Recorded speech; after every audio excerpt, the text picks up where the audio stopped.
Olá, povo de Deus! Estamos iniciando a nossa live das 20 horas em ponto.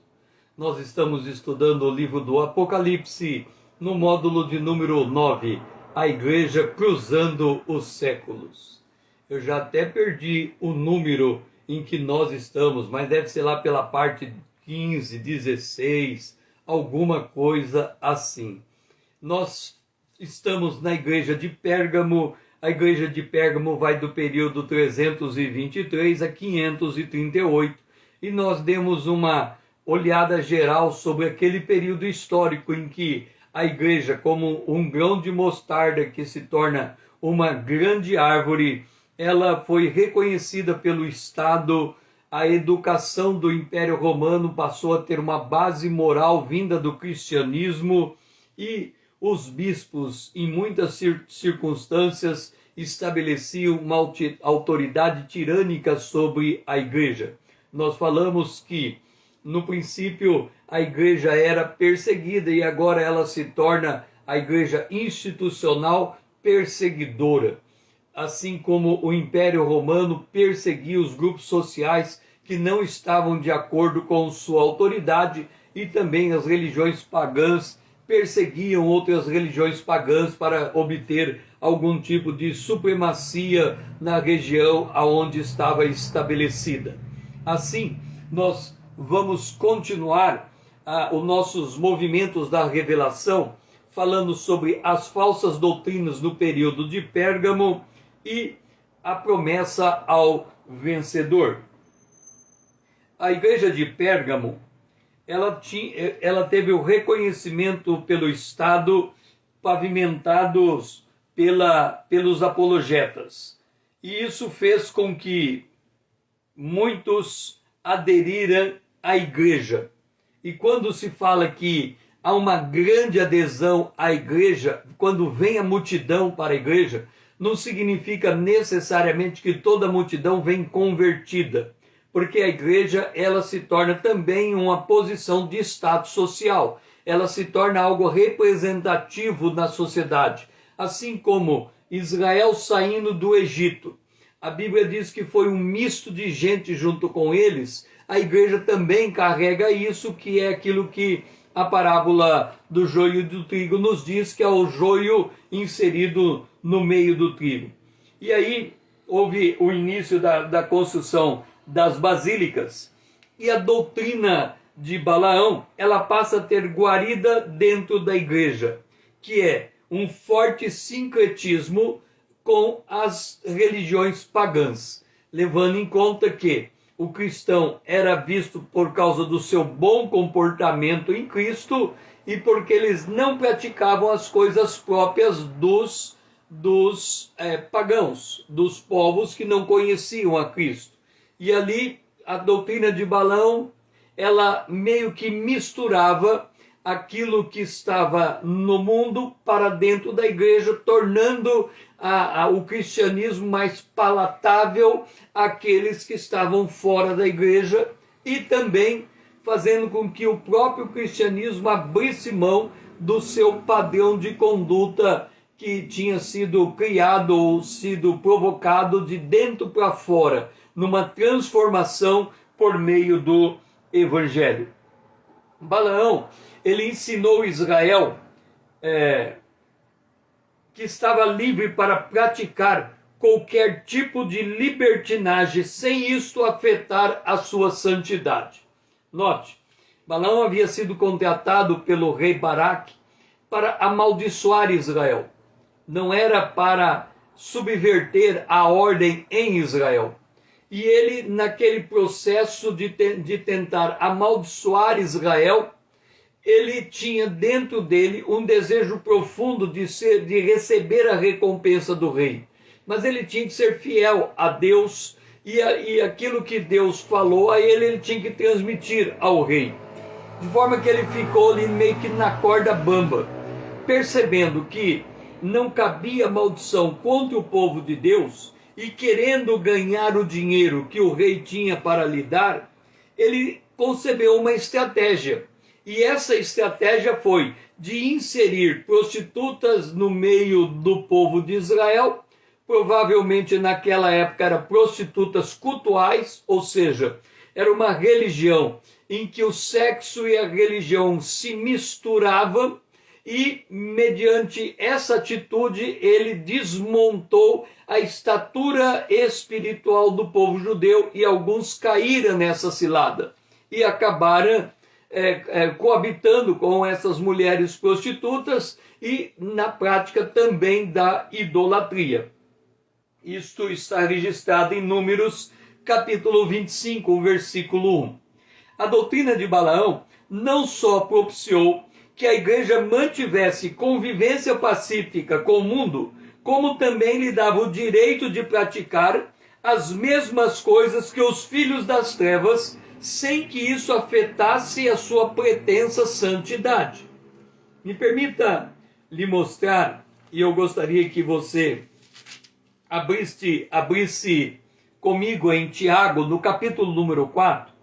Tiago diz assim: infiéis, não compreendeis que a amizade do mundo é inimiga de Deus?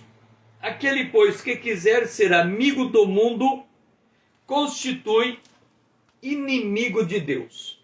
Como é que nós, nos tempos atuais, vamos entender a natureza deste conflito? Observa, o mundo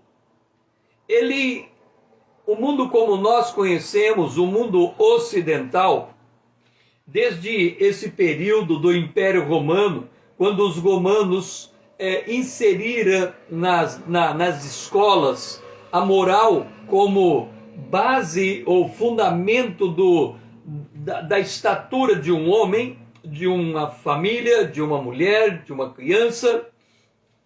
Isto foi fazendo com que o mundo se tornasse cristianizado.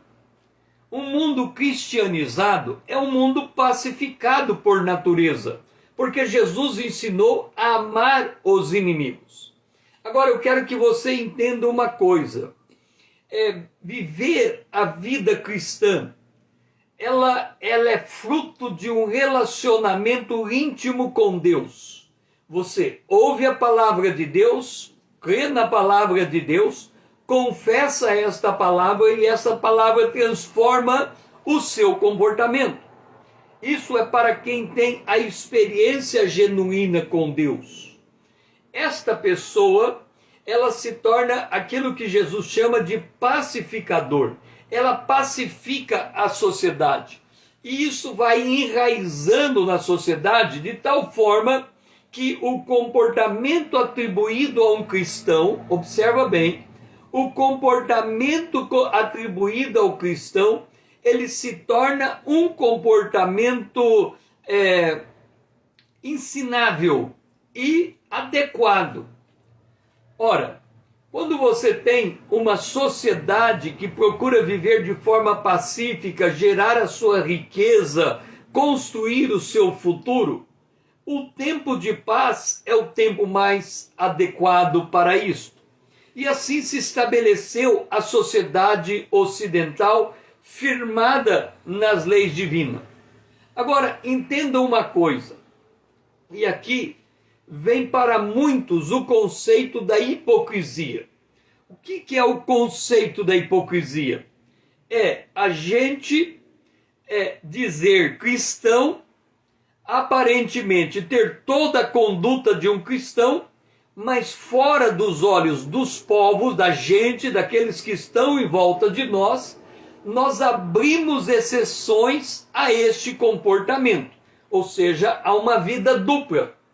Quando o cristão tem uma vida dupla, alguns setores da sociedade sabem daquele comportamento, porque ela compactua com aquilo, ela se torna presente naqueles atos. Por exemplo, se um cristão for praticante de orgia, naquele ambiente em que todos estão praticando orgia, o cristão, ele é aceito, ele é reconhecido e ele é entendido como um cristão que tem uma conduta que não é adequada, mas ele está no meio. Aquele meio se acoberta, aquele meio se conhece. Por outro lado, aquele meio se encobre. e o cristão se encobre também. Então, quando nós vamos chegando a um determinado momento da sociedade em que esse comportamento tipo vida dupla se torna um comportamento natural, então a forma chamada moral, ela é uma forma que ela traz um bem-estar para a sociedade, mas por outro lado, dentro dos convívios individuais, ela gera um conflito de animosidade. E a doutrina de Balaão, ela favorece esse comportamento de vida dupla. Agora, se nós formos entender esse comportamento de vida dupla, nós olhando para a ótica humana, somente para a ótica humana, aparentemente, Deus não está se importando com a conduta do cristão. Por quê? Porque do mesmo modo que o cristão tem esta vida dupla, em alguns casos, do mesmo modo ele tem um relacionamento com Deus naquilo que ele conhece como se deve ter esse relacionamento. Então, ele tem objetivos na vida, ele transforma esses objetivos em oração, ele alcança esses objetivos, então ele entende que esse lado bom da sua vida sanciona o lado ruim. Há uma balança, e essa balança se equilibra. Se ele está sendo abençoado do lado bom, ele vai entender que Deus não está se importando muito com o lado ruim, até que chega no momento que o lado ruim compromete o lado bom e a pessoa cai. Quando ela cai diante dos olhos de todos, Dora, seja bem-vinda, quando ela cai diante dos olhos de todo, ela passa por um senso de vergonha muito grande. Aí nós lembramos lá no Jardim do Éden, que quando Adão e Eva comeram do fruto proibido, caiu a graça, a glória de Deus. Eles foram destituídos da glória de Deus e a sua nudez ficou exposta.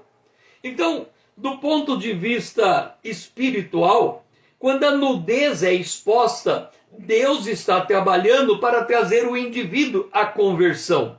Agora, isso é o tratamento de Deus com os seus filhos. Quando nós olhamos a igreja institucional, a vida dupla pode fazer parte da igreja e se tornar uma vida aceitável. É a doutrina de Balaão inserida dentro da igreja. Aos que se prostituíam e praticavam a idolatria, o Senhor, ele dá uma chamada ao arrependimento. Abra a sua Bíblia comigo em Apocalipse, no capítulo 2, o versículo 16. Quando o Senhor fala da doutrina de Balaão, e ele fala também da doutrina dos nicolaítas, e lembre-se, a doutrina dos nicolaítas é a liderança da igreja. Quando nós falamos igreja aqui, estamos falando da igreja institucional, que dirige o povo de Deus baseado em conceitos humanos. Esta é a doutrina dos nicolaítas. A doutrina de Balaão, ela consegue conviver bem com a doutrina dos nicolaítas. Por quê? Se os nicolaítas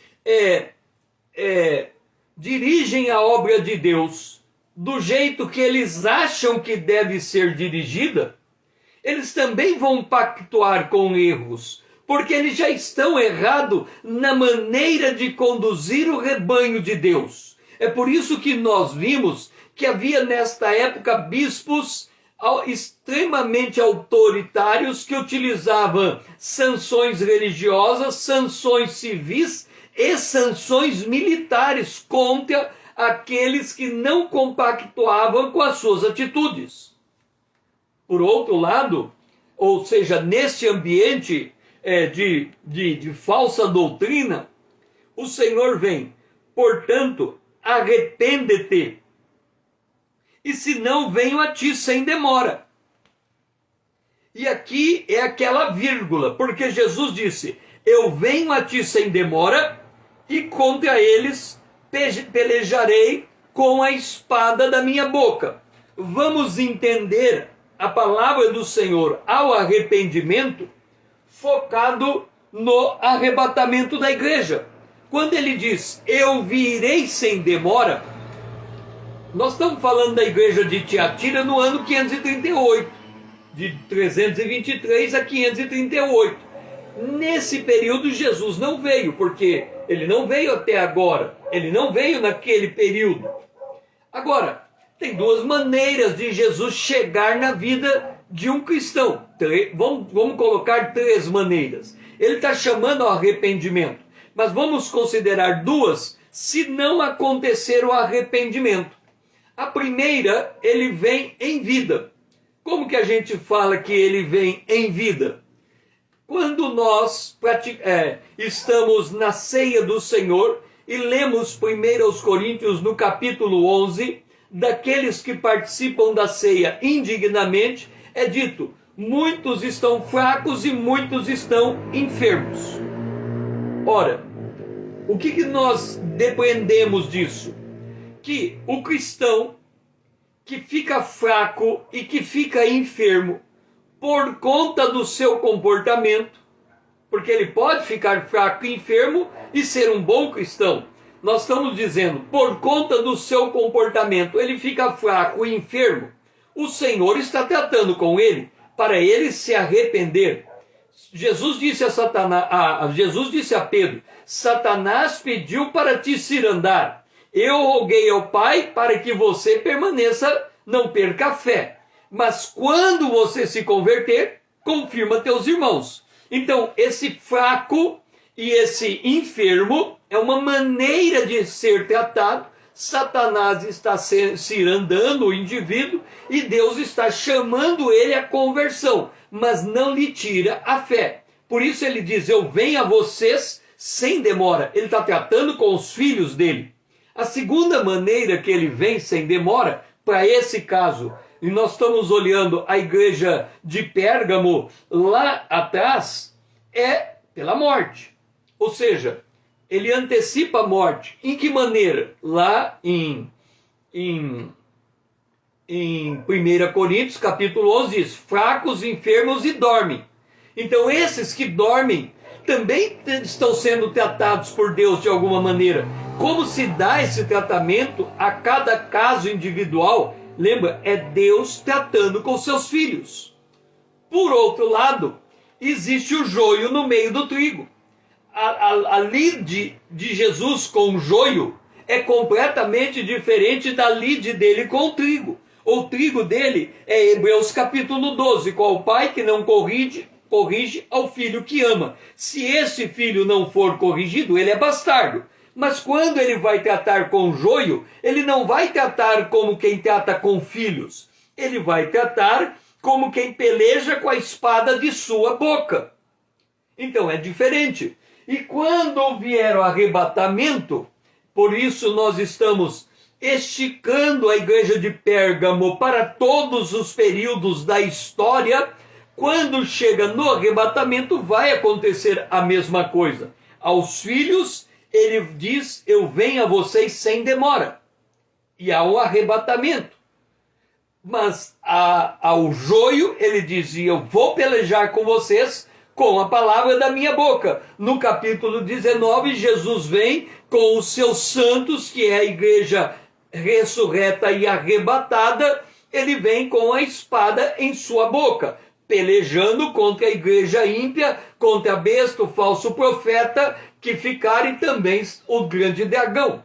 Então, há duas maneiras de enxergar a chamada de Jesus ao arrependimento. Ela é para a igreja de Pérgamo naquele período histórico e ela é para nós hoje que olhamos para o arrebatamento.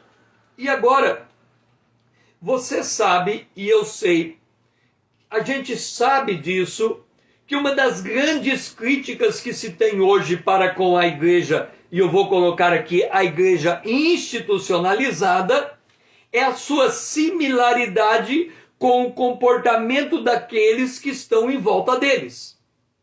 Esta similaridade de comportamento, quando o cristão olha para quem está no mundo e se formata daquela maneira, ele está baseado na doutrina de Balaão. Nenhum comportamento que ele adote, nenhum estilo de vida que ele assuma vai afetar a sua santidade ou pretensa santidade, porque ele pensa que não afeta, ele pensa que o Senhor não está considerando. Por quê? A questão não é que o Senhor olha para o indivíduo como quem vê o comportamento. Muita gente já diz: o Senhor olha o coração, a intenção do coração.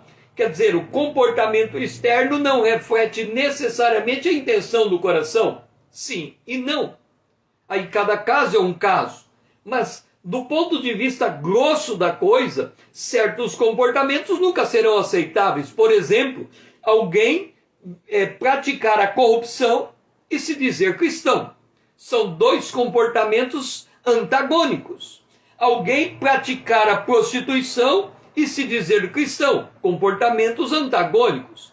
Alguém praticar o adultério e se dizer cristão, comportamentos antagônicos. Mas a sociedade, a doutrina de Balaão e a liderança da igreja pode compactuar com essas coisas, e elas vão acontecendo no meio do povo de Deus até aquela hora que ele vem. Aí na hora que ele vem, será definido quem serve a Deus e quem não serve, quem é filho de Deus e quem não é.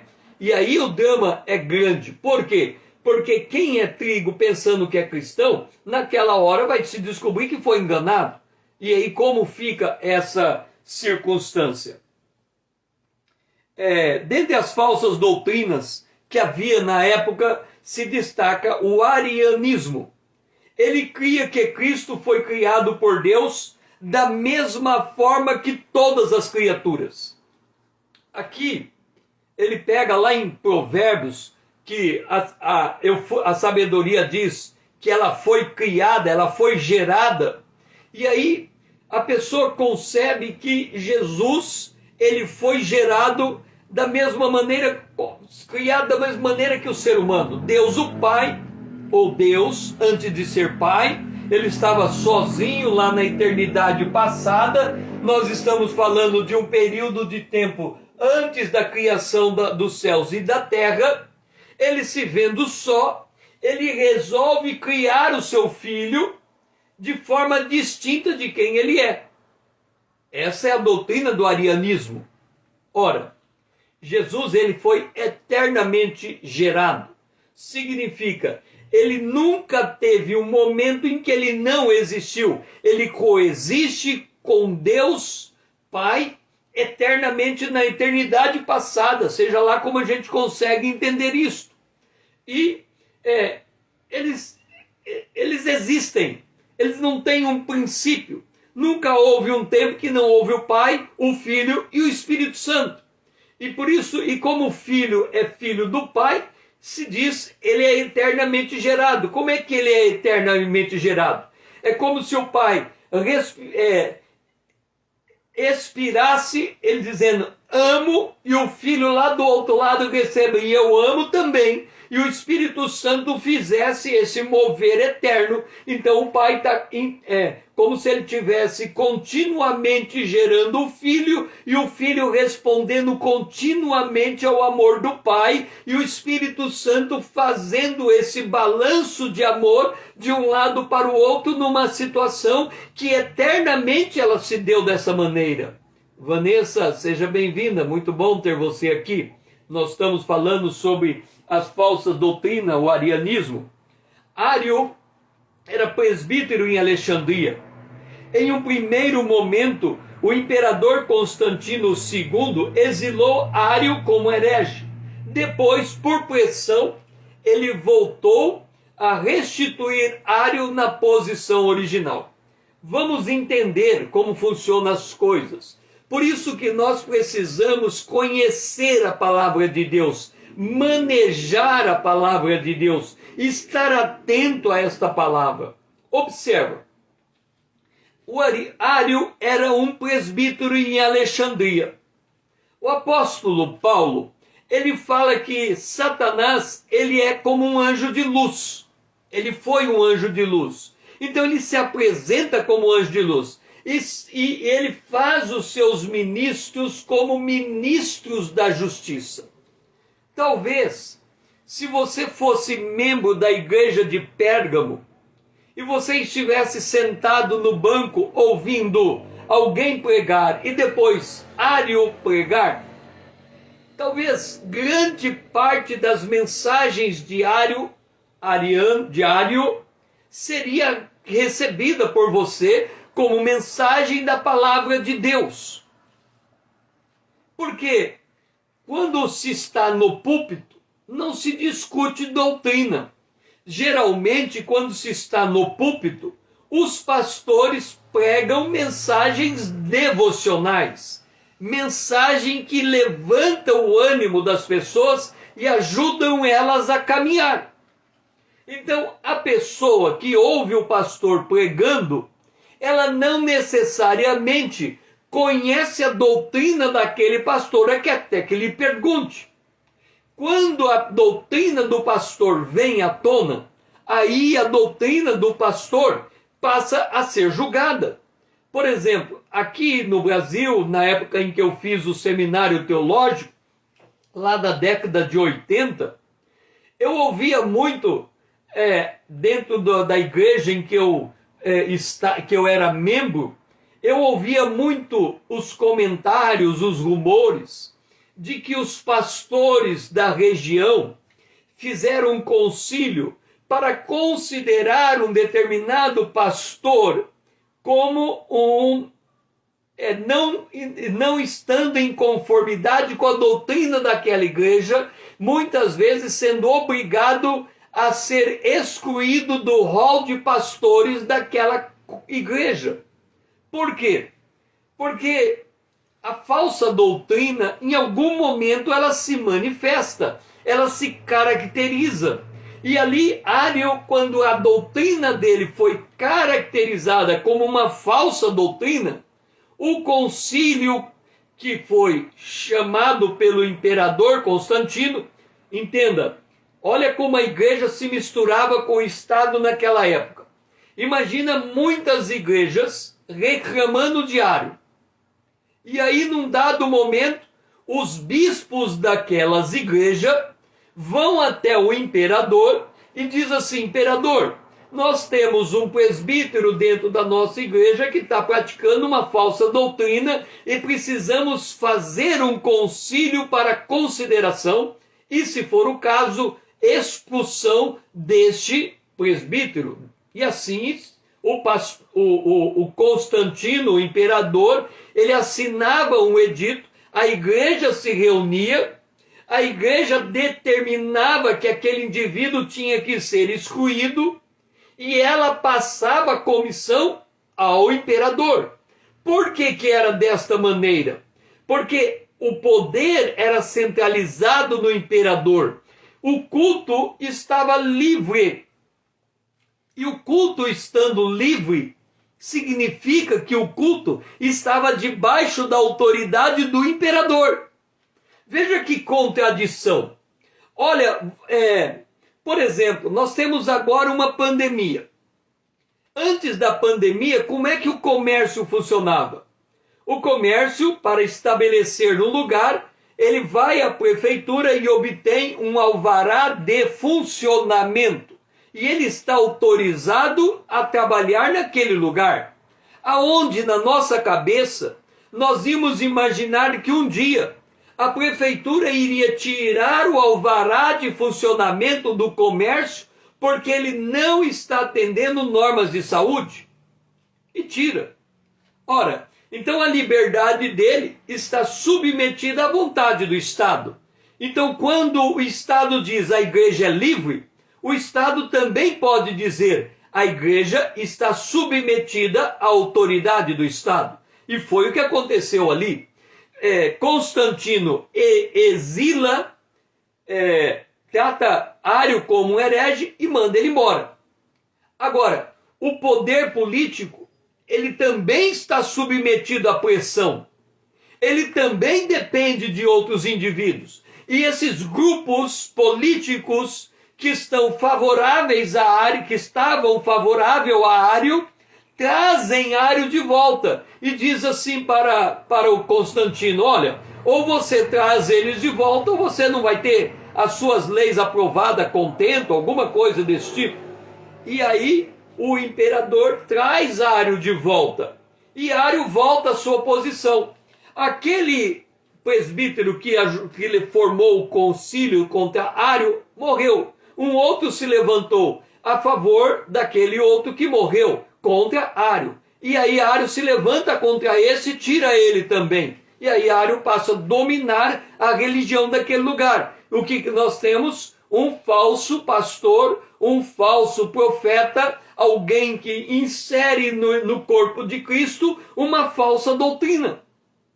Então observa como o joio e o trigo vão criando uma mistura na igreja que é difícil discernir aonde está o certo e aonde está o errado. Aonde temos o discernimento que estamos debaixo de um comando que serve os desígnios divinos, e aonde estamos debaixo de um comando que insere falsas doutrinas no meio da verdade.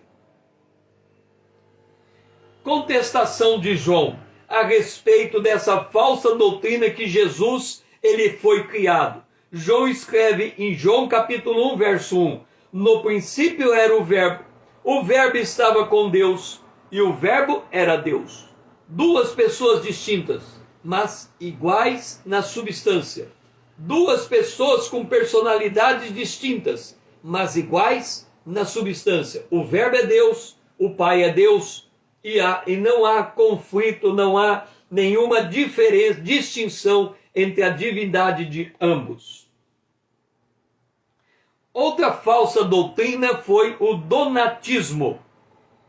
O donatismo e nós conhecemos igrejas que são constituídas baseadas no donatismo. Eu não vou falar o nome da igreja, mas quando eu explicar o que é o donatismo, quem conhece seitas, quem conhece as igrejas que tem no nosso país, vai conseguir identificar essa igreja.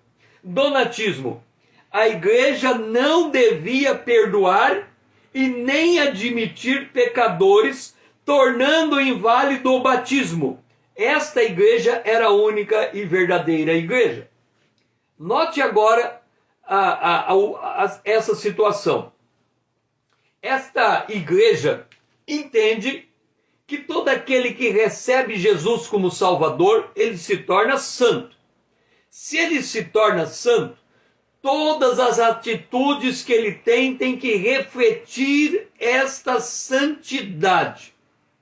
Se ele não conseguir refletir essa santidade e ele for pego no pecado, lembra aquela mulher adúltera lançada diante de Jesus?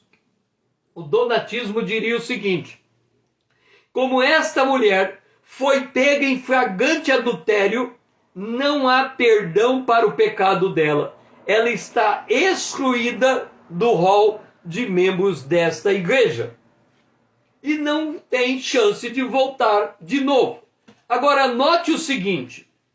Vamos voltar àquele quadro em que Jesus tem diante dele uma mulher adúltera que foi pega em flagrante adultério. Não vamos nem entrar no mérito do fato de que o homem que estava junto com ela devia ter sido trazido também. Não vamos nem entrar nessa questão. Vamos ficar com a mulher diante de Jesus, pronta para ser apedrejada. Na doutrina do donatismo, essa mulher não tem perdão.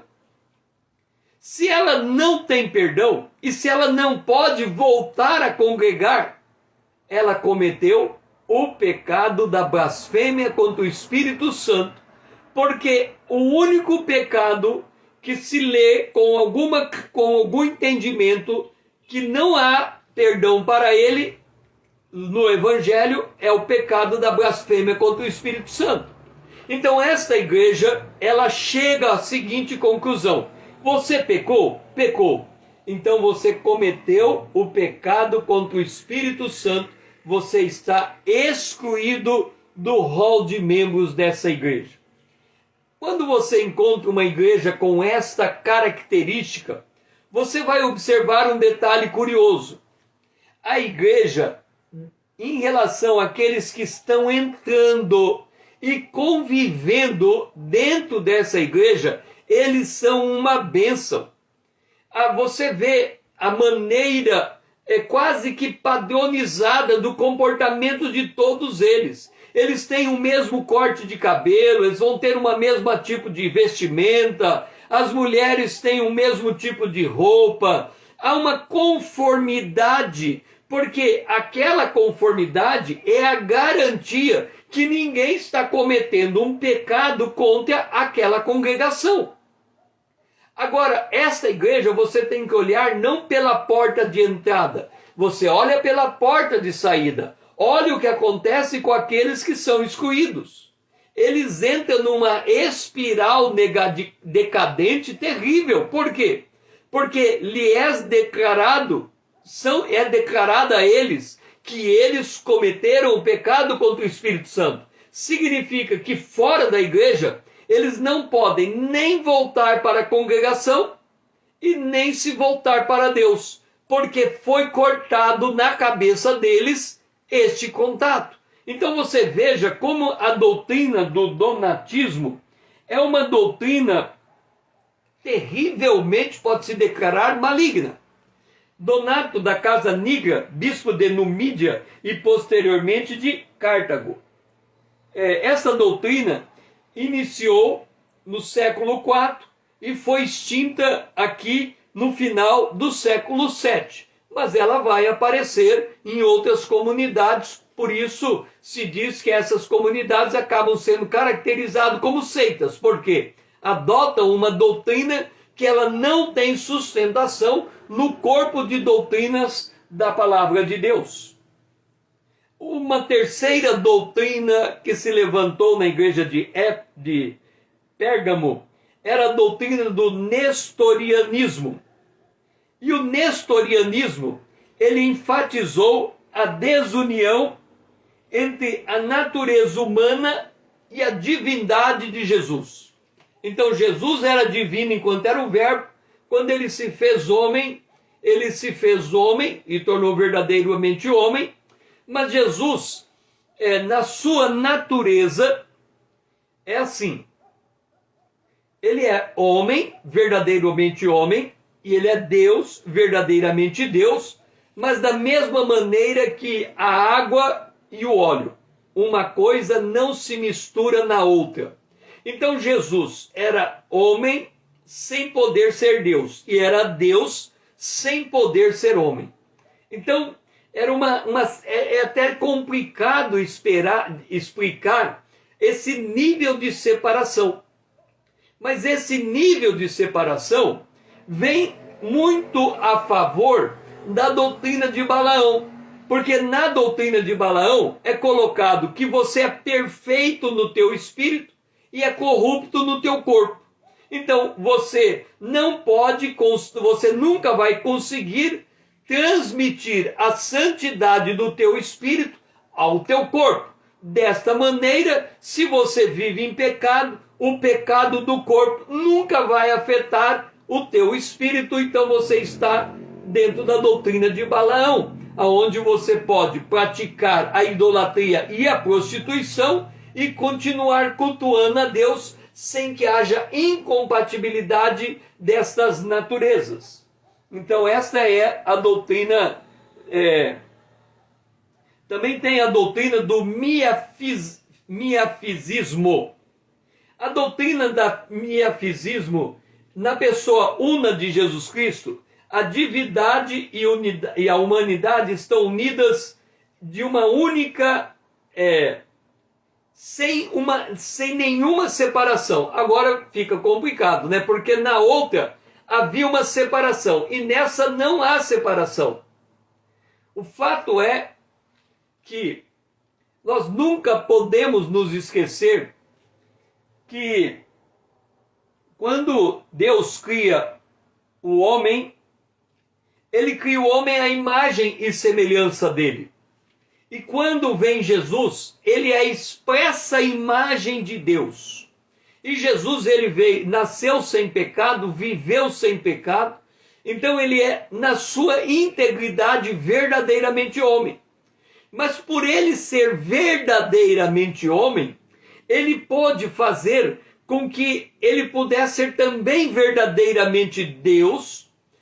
Ele não perdeu a sua divindade, mas ele mantém a integridade das duas pessoas.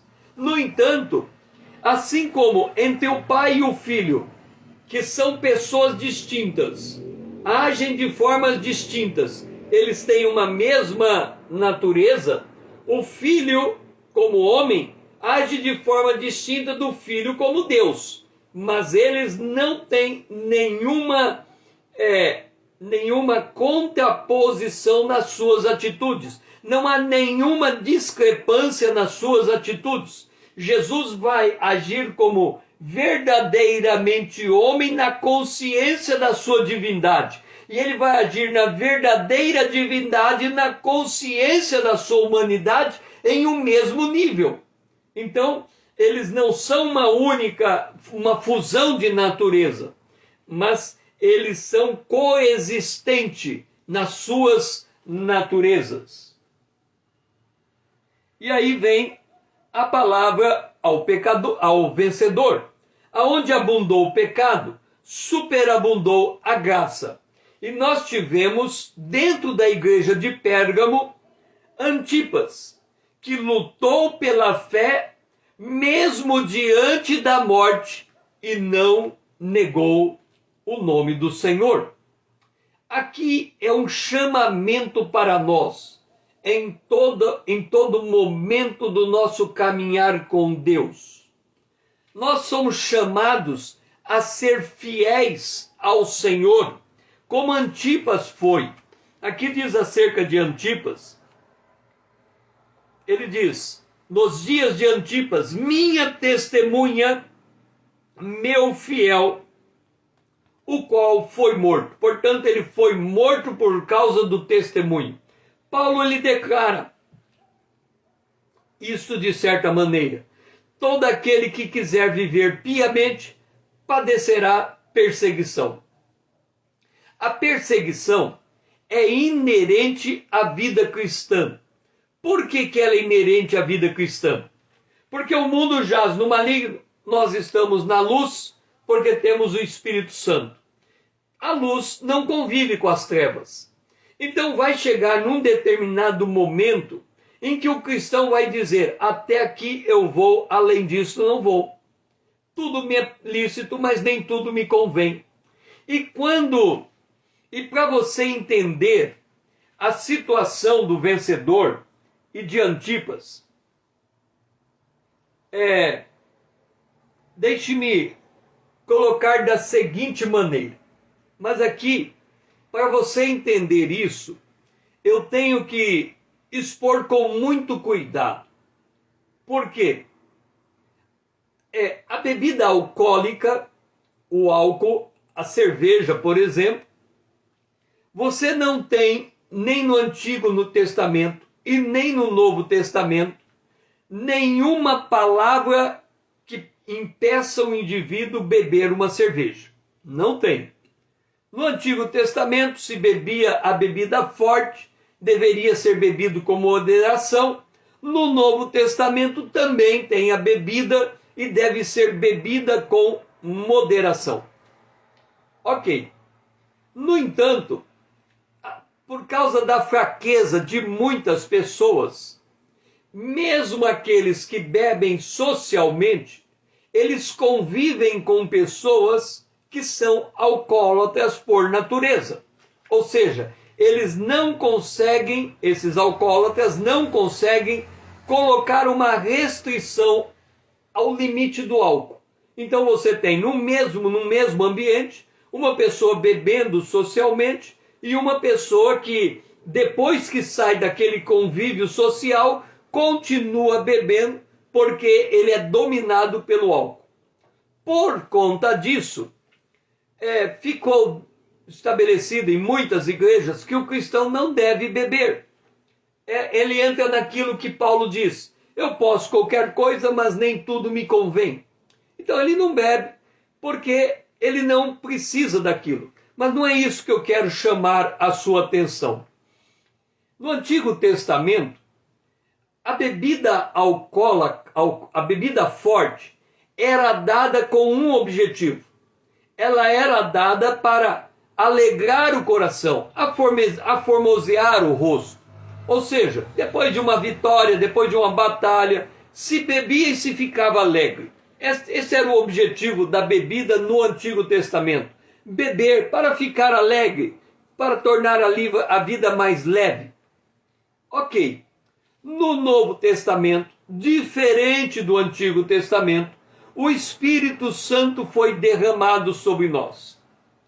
Quando ele foi derramado sobre nós, nós fomos despertados para duas realidades que sem Cristo nós não a conhecíamos. A primeira realidade é: fomos justificados em Cristo Jesus e por isso temos paz com Deus. Então, o primeiro reflexo da conversão é um sentimento de paz no relacionamento com Deus ou com o sobrenatural, com Deus. Então ele tem um senso de segurança. Esse é o ponto da justificação. Mas junto com a justificação vem a regeneração. Na regeneração, o Espírito de Deus passa a habitar dentro de nós. Agora, note um detalhe. Se o Espírito de Deus está habitando dentro de nós, uma das características do Espírito de Deus é a alegria. Então nós temos, o apóstolo Paulo chega a dizer assim: o reino dos céus não é comida nem bebida, mas paz, alegria e justiça no Espírito Santo.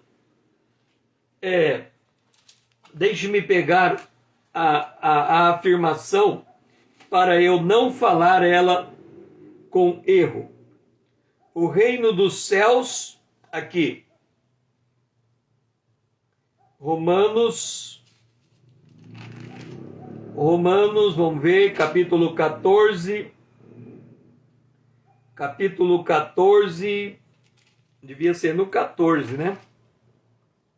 Aqui, o reino dos céus não é comida nem bebida, mas justiça e paz e alegria no Espírito Santo.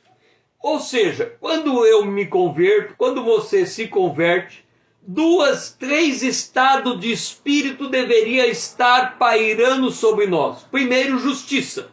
Significa que eu estou justificado, você está justificado, temos paz com Deus. Segundo, paz.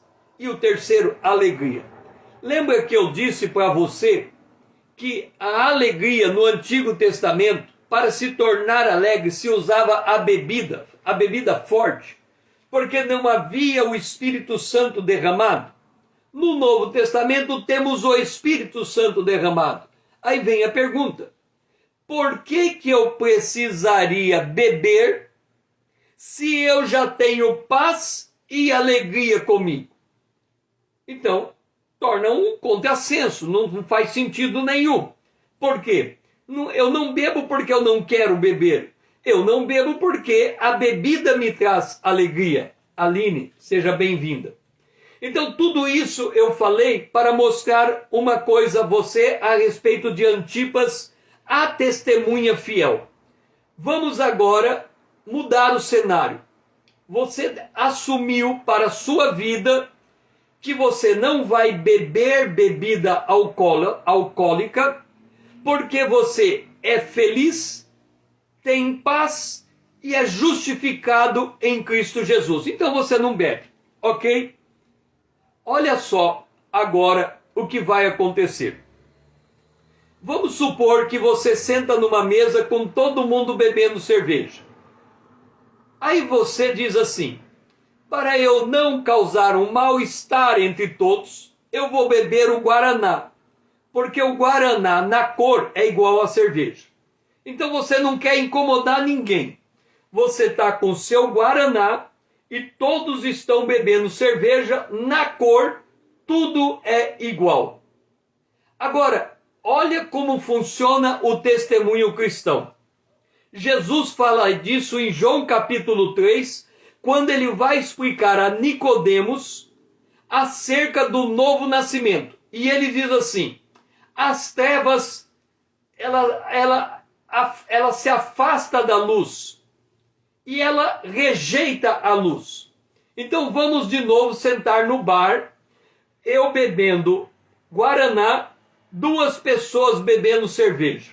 É óbvio que as duas pessoas que estão bebendo cerveja sabem que eu estou bebendo Guaraná. E elas vão dizer assim para mim: rapaz, deixa de beber Guaraná, bebe cerveja como nós estamos bebendo. Ok. Agora, você tem duas atitudes.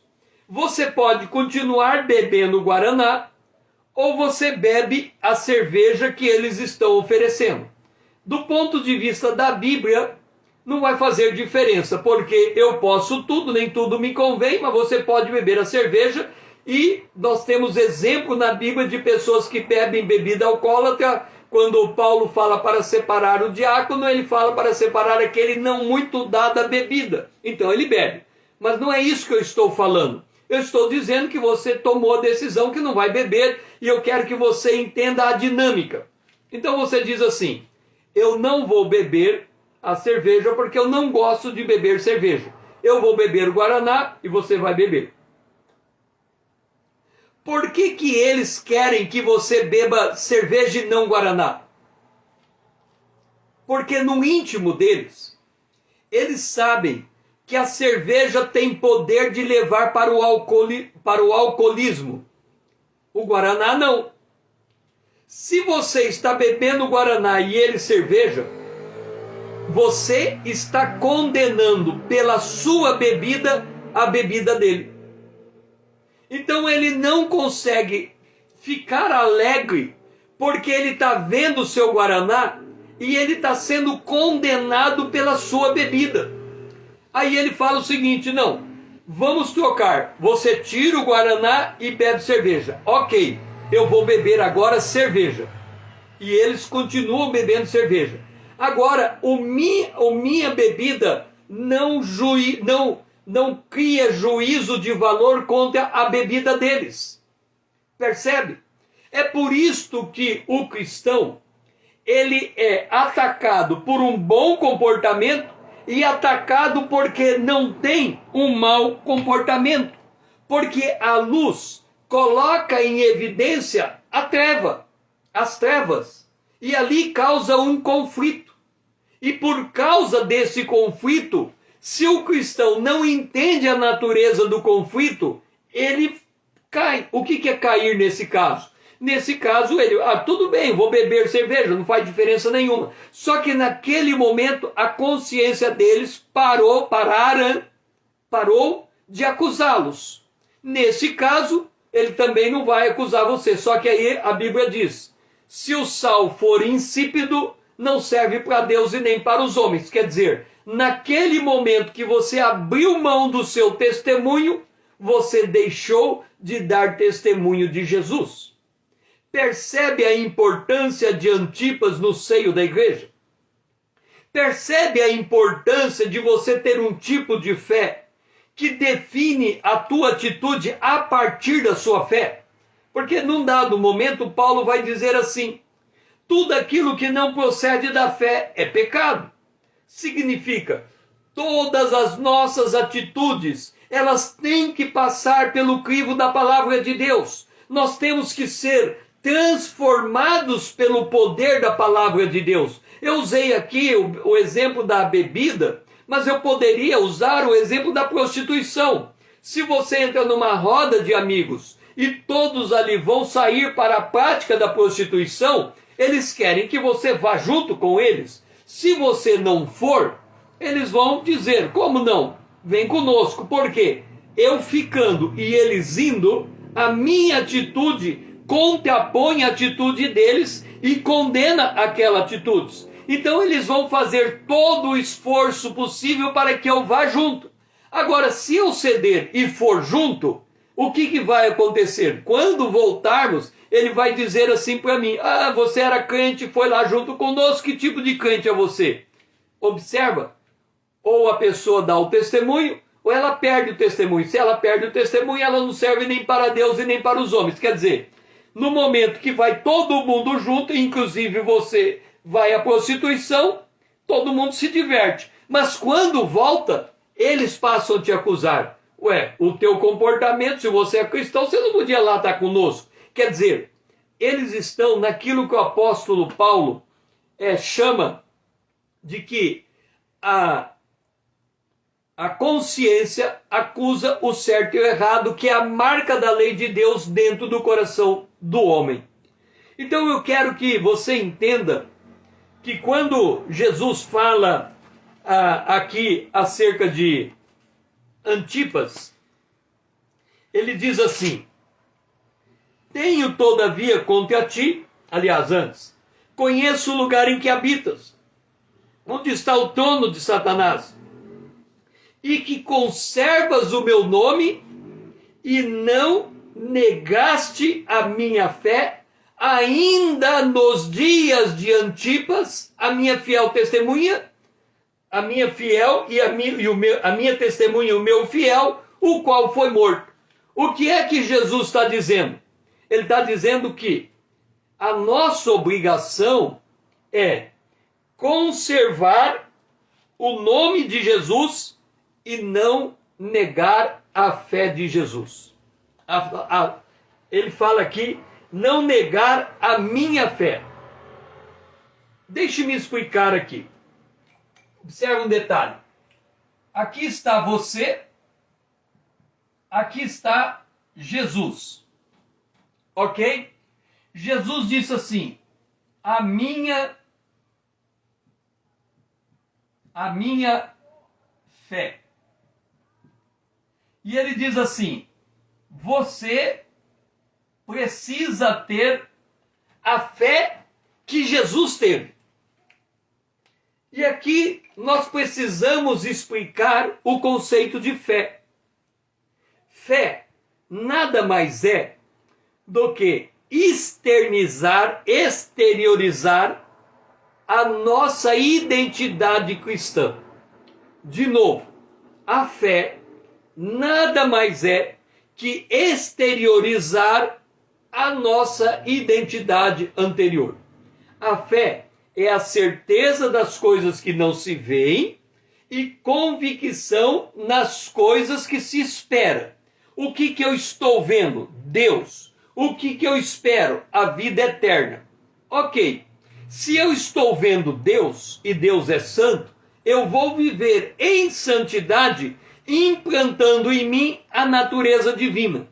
Agora, essa natureza que eu vou implantar em mim, o outro que está fora de mim, o outro que está me observando, ele vai ver. E a hora que ele ver, eu tenho que sustentar que eu estou enxergando o invisível.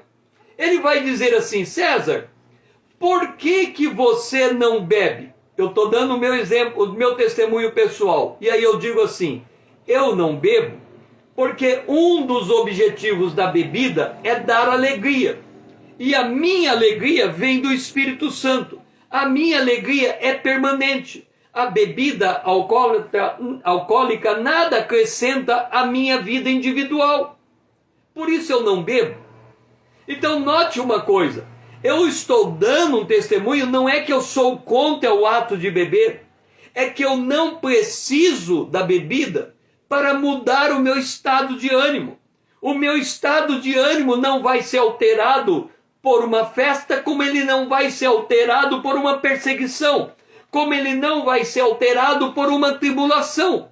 O meu ânimo é a chama divina dentro de mim. E esta chama divina, a minha vida, ela se torna como um vaso. Aqui tem um vaso. Dentro do vaso tem o Espírito de Deus. Você não sabe o que tem dentro do vaso. Mas se o vaso quebra, o Espírito de Deus se manifesta. Isto é o que deve caracterizar a vida cristã. Então, Antipas é a característica do vencedor. E ao vencedor é dado uma pedra branca com o seu nome. Este nome, ele só é conhecido da pessoa que recebeu e de Deus que lhe deu. Este nome que a pessoa está recebendo como vencedor, aqui diz assim: você vai comer do maná escondido. Isso que eu estou dizendo, o meu testemunho pessoal sobre a bebida alcoólica, é expressão do meu entendimento da ação do Espírito Santo em minha vida. Isso é maná escondido. O maná determina o meu comportamento. E o maná determinando, eu tenho um nome, porque Jesus disse: eu sou o bom pastor, as ovelhas conhecem a minha voz e delas eu sou conhecido. E eu as chamo pelo nome, e elas sabem do meu nome. Então é isso que é conservar o nome do Senhor. Todavia, aos que continuam na prática do pecado, o chamamento do Senhor é o chamamento para o arrependimento. Então, a igreja de Pérgamo, ela chama cada um de nós para darmos o testemunho de Jesus pelaquilo que falamos e pelaquilo que fazemos a partir da ação interior do Espírito Santo dentro de nós. Por isto, aquele que vive dessa maneira é chamado de meu fiel, por ter a fé de Jesus, a disposição de sofrer por amor a Jesus. Ele foi obediente até a morte e morte de cruz. E é essa fidelidade que ele requer de nós. Quem quiser vir após mim, negue-se a si mesmo, tome sua cruz e me segue. Esta é a expressão da verdadeira fé e é o convite que ele nos faz. E assim, estamos terminando esta live e terminando também a igreja de Pérgamo. Depois, na próxima parte, nós vamos para a igreja de Tiatira. E eu convido você a estar comigo amanhã, se Deus assim nos permitir, 20 horas em ponto. E se você ainda não faz parte da minha comunidade no Instagram e no YouTube, venha fazer parte dessa comunidade. Vamos tornar essa comunidade relevante. E aí eu convido você também a me ajudar a levar essa mensagem mais longe, distribuindo esse vídeo aos seus amigos, para que a gente possa junto despertar o povo de Deus nesta hora. Dora, Vanessa, Aline, foi muito bom ter vocês junto comigo, e que o Senhor seja louvado, e que vocês sejam abençoados no restante desse dia, na presença de Deus. Amém.